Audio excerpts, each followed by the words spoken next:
Welcome back to the podcast, ladies and gentlemen.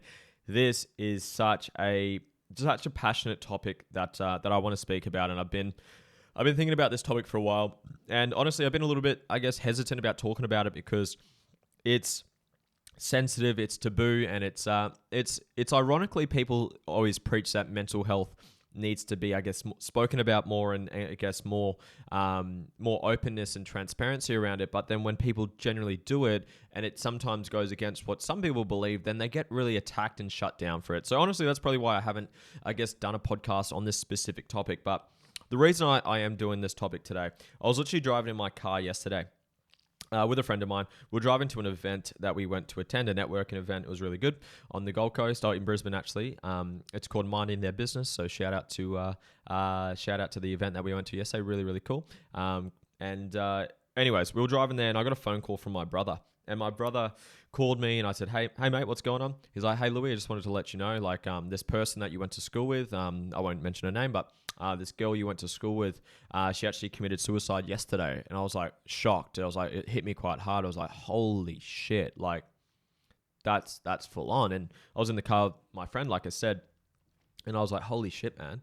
And then we only just had gotten in the car and we had about 30 minutes to drive to the event. And we just had a big conversation. Why do people commit suicide? Why do people take their own life? And again, in that question itself, a lot of people won't go there and actually start talking about it. But obviously, given what it is that I do, being a mindset coach, being able to help people overcome mental limitations, depression is one of the things that we talk about. And depression generally then leads to taking their own life. So I wanted to jump on and share my thoughts on that question and hopefully add some value to you guys. So trigger warning for everyone, and this is, don't take this personally, don't take this, as an attack to anyone who's going through, depressive states or depressive hard times at all. If anything, guys, just look for another perspective, look for another, viewpoint, and maybe look for a takeaway or two from this video. But the biggest takeaway, guys, if I was to summarize it as much as I can, the reason someone takes their own life is their blueprint on how life is meant to be or should be or has to be does not match their current reality. So for example, their parents are meant to be a certain way. Their friends are supposed to do a certain thing. I'm meant to have more money. I should have this. I shouldn't have gone through this. This shouldn't be the way that it is, but it is the way that it is. So the way that you perceive, or the internal blueprint that you have, that of what life should, and if you're not watching the video live with me right now, I'm doing in quotations, should, in quotations has to, should be, gotta be, must be, does not match their current reality. Because if you have expectations on how life should be and what it has to be or what it must be for you to be happy and for you to be fulfilled, and it's not, you're going to feel shit. And feel negative, and if you do that for long enough periods of time with enough intensity, that leads to depression, which then flows on to people taking their own life. So there's a couple angles I'm going to share within that overall summary, but that is the summary. And I know that can be very simplistic. I know that there's people with different circumstances who have been through abuse, sexual abuse, physical abuse, financial abuse, abandonment, hurt. They've been through natural disasters. They've been through all of the above. And it can hurt to hear that, but that is the summary. People's life blueprints of what they think their life or the world should be, has to be, must be, is not matching their current reality. Okay? Another take to go through as well is they believe, or life has been painful in the past, it's painful in the present, and it's going to be more painful in the future. That's another reason why they do. But again, it's just a expansion on the first point. So the first point I made is the overall summary version, but there's other, tangents I want to go on from that. Another point of it is they are out of control to fix it. So the blueprint that it has to be a certain way and it doesn't match that, they are out of control about doing that. They've got no control over it. It's in control of other people and the circumstances that they don't have control over. And the pain of living, yes, is greater than the pain of leaving. In other words, taking their own life. So they're the main points I just want to share, but I want to expand on that, use some practical examples to hopefully hit this home. So the blueprint of not being the blueprint of how life should be or has to be or is meant to be does not match your current reality. For example, your parents beat you up. Your parents are abusive. Your parents split up. Your boyfriend cheats on you. You were assaulted sexually, physically, mentally, emotionally. And that was not what was meant to happen according to your blueprint. And therefore you feel lost. You feel hurt. You feel attacked. You feel down. You feel negative. And again, you expand that for a long enough period of time with enough intensity, then it transpires into or transmutes itself into depression, which then you start to weigh up those decisions. Life is now painful. It's been painful in the past. It's painful in the present, and I only see pain in the future. Why am I doing this? It's not worth it. And then you make that decision to take your own life. So that is, I guess, where it comes from. But my question, to obviously work on some solutions and hopefully add some value to you guys today, is how do you get to the point where everything is on the way, not in the way? That's a hard question to answer. But through the right consciousness, my purpose in life is to improve the consciousness of humanity. That's what I'm here to do. Hence the podcast. Look what we're doing right now. I do that through my one-on-one clients, my courses, my podcast, my content, my post. Here to improve consciousness. So how do we get to a point where everything is on the way, not in the way? I want to talk about a story. Hopefully this hits this home. There's a woman, you'll know her name, but I will share her name at the end of the story. This woman, she was born to a 14-year-old mother. Her mother was 14 years old when she gave birth to her. This young woman, young baby, young child, was sexually assaulted half a dozen times before the age of 13. This young woman, this baby, this child, and the sexual assaults actually came from family and friends of the family, in quotations, friends, right? This young child who's had a fucking horrific experience. She's also, that I didn't mention, goes in and out of foster care. Her parents weren't there. Her parents had left her. Her parents weren't there for her. She was sexually assaulted half a dozen times by family members and friends of the family. She falls pregnant through one of these incidences. She falls pregnant through one of them. She gives birth to a stillborn fucking child at the age of 14. She's 14 years old, a child giving birth to a child, and that child is dead. She's 14. She goes on.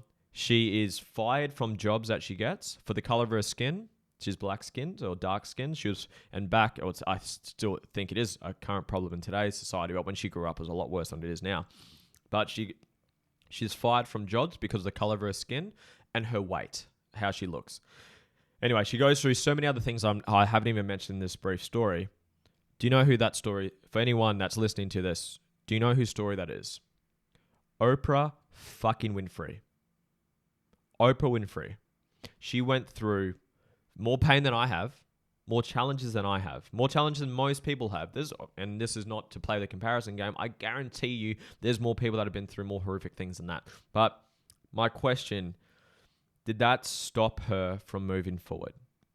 Did she hold on to that and use that as an excuse to hold her back or a reason to push her forward?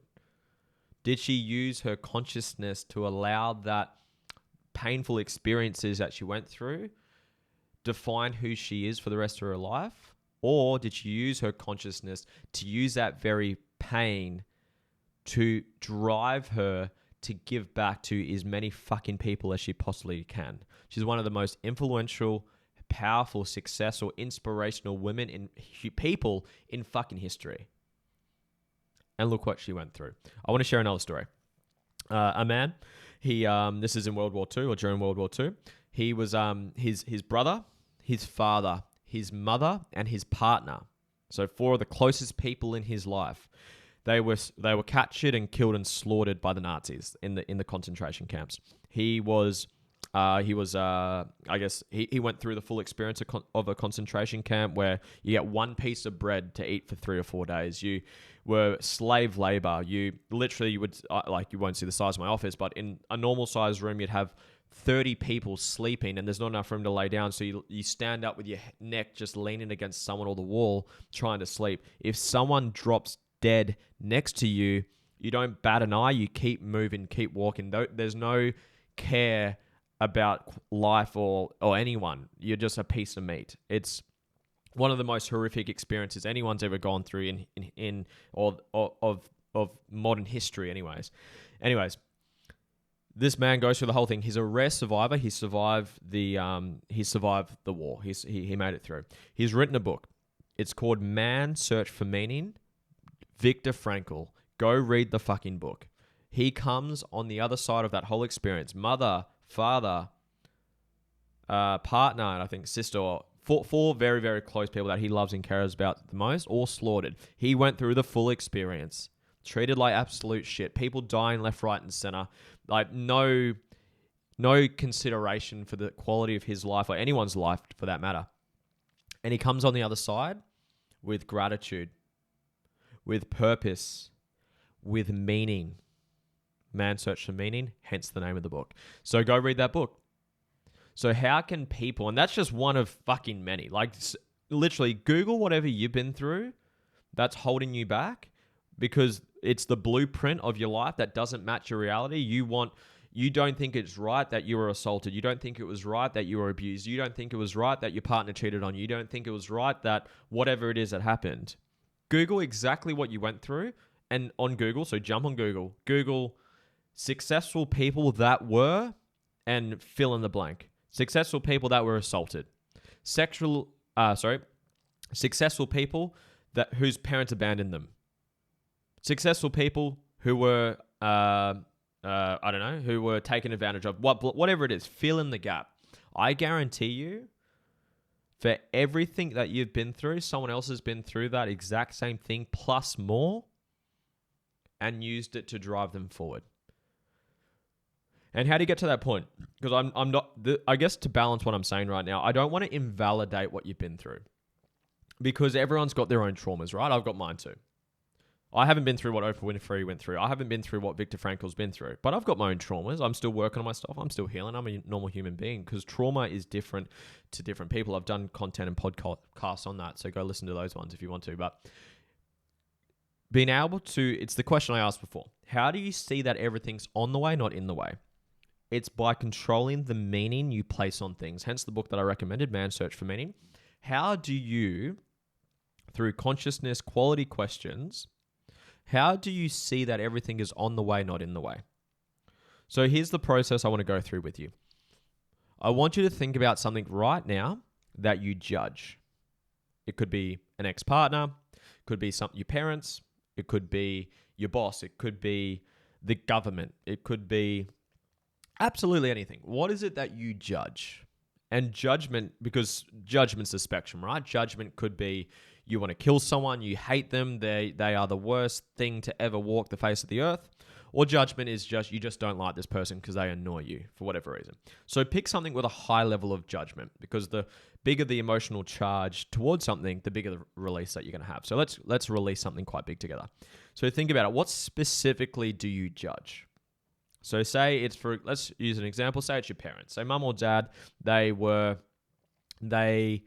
had a lot of fighting together. They fought a lot together, or they left you, or etc. So let's use a fight, for example. So conflict. So specifically the trait is conflict. They had a lot of conflict and you fucking hated it and it was wrong. It doesn't match your blueprint. That's not what was meant to happen, right? So specifically conflict. Then I want you to ask yourself, where in your life do you engage in conflict? Because there's a tool that I teach my clients and we go through my program, but it's owning the traits. We all express all traits, right? We're not one-sided human beings. We live in duality. We are duality human beings, creatures, right? Like I'm not always happy, always positive, always giving. I'm also sad. I'm also angry sometimes. I'm also frustrated sometimes. Like you're not always positive. You're not always negative. You are both, right? I use a simple example. Who sees themselves as an honest person? Do you see yourself as an honest person? Most people listening to this, most people say yes. Then I ask, who here lies? not everyone, if you're honest, will fucking admit that. Even if it's a white lie, it's still a lie. Because we are all honest, we are all lying. We are all nice, we are all mean. We are all giving, we are all taking. We express all traits. So going back to the point, the trait that you judge, conflict. Where in your life do you engage in conflict? And some people might be, I don't engage in any conflict. Well, you might not have it with someone in person. You might have it in your own head. You have conflict with yourself. You beat up yourself. You don't like to, you're too actually cowardly or too shy to have the open, honest conversation with someone in person. So you do it in your own head. We all express all traits. I fucking guarantee you, if you look hard enough, you will find it. So if you're, whatever you're judging, find specifically what's the thing that you're judging about that person, situation, event, experience that you've gone through. Where in your life have you expressed the exact same trait in a different form? It might not be the same form. It might be in a different form. Secondly, what is the benefit of that trait? Conflict. Let's use conflict as the example. So conflict, what's the benefit of conflict? It teaches you how to go through tough situations. It teaches you how to communicate and navigate tough conversations. Is that a valuable fucking skill? Abso-fucking-lutely. For relationships, for business, for friendships, for being a parent. There's so many benefits to learning how to navigate those types of situations, but you only learn those through tough conflicts or through conflicts itself. So there's benefits to the very thing that you're experiencing, but if you're not conscious of it because it doesn't match your blueprint and you feel upset or down or shit or angry or depressed because of it, it's because you're not seeing the full fucking picture. And this is the process I go through to teach people how to take the unconscious and make it conscious. Hence my purpose, right? To improve the consciousness of humanity. So what is it that you judge that's not right, that shouldn't have happened, or that doesn't match your blueprint of how life is, quote, meant to be? Specifically, don't generalize, because it's like when people say, I hate this person. You don't hate everything about them, the size of their feet, the clothes that they wear, what they smell like, what they look like. There's something they've done or something they do that you haven't learnt to balance out. Hence what we're doing right now. So there's something you're judging that you don't see the divine order in, that is wrong and not meant to be or shouldn't have been or blah, blah, blah, blah, blah. Finish that sentence. So what I would love to do is bring some consciousness to your unconscious and ask those hard fucking questions. What's the benefit of going through the abuse you went through? And I've done this fucking process with people that have been sexually assaulted, raped. People that have been abandoned. One of my clients I'll use a great example right now. I won't use the client's name. I was working with a client and she was having challenges in relationships because she wasn't vulnerable to open up. I won't go into the details. She didn't feel safe enough to open up. And we did some healing. We healed through the traumas, etc. And something came to that kept triggering her is abandonment. She kept feeling abandoned in her relationship. And I said, great, go to a moment. When's the first time that you experienced or perceived abandonment and it was painful for you? And anyways, we went back and it was her parents. So when she was younger, she felt abandoned. Her parents weren't there for her. So I said, I won't use her name. I'll use the name Sarah. Her name's not Sarah, but I'll use Sarah. So I said, Sarah, tell me, what's a really great trait you have these days? What's one of the best traits that you have that you see in yourself? And I kept asking the question and we got to the answer, independence. She is a very strong, independent woman, runs her own business. She's a single parent. She looks after her health. She's got her finances in check. She's a very strong, independent woman. I asked her the question, where do you think that independence has come from? It came from the abandonment. Birds don't learn to fly if they're not kicked out of the nest. Think about the opposite. Think of parents that baby the fuck out of their kids. They wrap them in bubble wrap. They don't let them fall over and scrape their knees. They don't let them make mistakes. They don't grow the emotional fucking strength and grit that's required to navigate the real fucking problems that life's going to throw at you, right? So that judgment that she had of the abandonment her parents did to her that was then triggering her in her relationships that she was going through was actually the very thing that's given her the independent strength that she's proud to have today. Pretty powerful, right? So again, let's summarize this call. The reason people commit suicide, the reason people take their own life is that their blueprint of how life is meant to be, should be, has to be, is meant to be, does not match their current reality. Then, how do we fix that? Is how do we see that everything is on the way, not in the way. And then how do we do that? We isolate the part that we judge, whether it's conflict, abandonment, unloyalty, cheating, whatever it is. Be specific. Don't generalize, because when you generalize, then you aren't able to do this process. You aren't able to heal. So specifically, what do you judge? Then own the trait. Where do you do the same thing? It might be in a different form. You might not have the conflict in person because you're actually too cowardly and too shy to do it in person. You might do it in your own head. So where do you do the trait in a different form? Then what are the benefits of that exact trait? Another good question. Who sees that same trait that I'm judging this person for in me? If I'm judging this person for being dishonest, who sees me as a dishonest person? I guarantee you there's people there. I see myself as a very loving, caring, helpful person, but I know I can picture 3, 4, 5 people off the top of my head who do not like me, who would say I'm a horrible fucking person, who thinks I'm a terrible, lying, deceitful, manipulative person. I guarantee you there's people. I can think of 3 or 4 off the top of my head. So ask yourself that question. Who sees the same trait I'm judging this person for? Who sees me the same way? Another great question. And the last point, continue asking that question. The benefits. How's this serving me? How is this whatever? A good question to ask, but I can't do this in this podcast because we haven't done the exercise. But you want to get clear on your values. It's a values determination process that I take my clients through. Is you want to get clear on what are your highest values? Then how is this specific thing that you're judging serving your highest values? So say, for example, family is your highest value. How is this a specific thing you're judging? What are the benefits in relation to your family? Say your relationship's the highest value of yours. How is this specific thing that you're judging? What are the benefits to this, to your relationship? Your career is another high value of yours, hypothetically. What are the benefits to this, to your career? You do that and you continue this process until you can genuinely say that you are fucking grateful for the thing that you've been through. Viktor Frankl did it. Oprah Winfrey did it. They went through more than most people have. And I'm not trying to invalidate what you've been through, because we've all got our own traumas that we are working through. I've got my own traumas that I'm working through still. I still get triggered. I'm a human being too.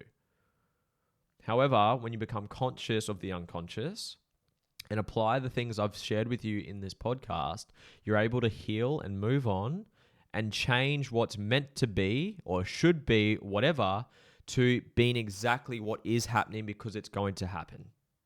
Everything is now on the way, not in the way.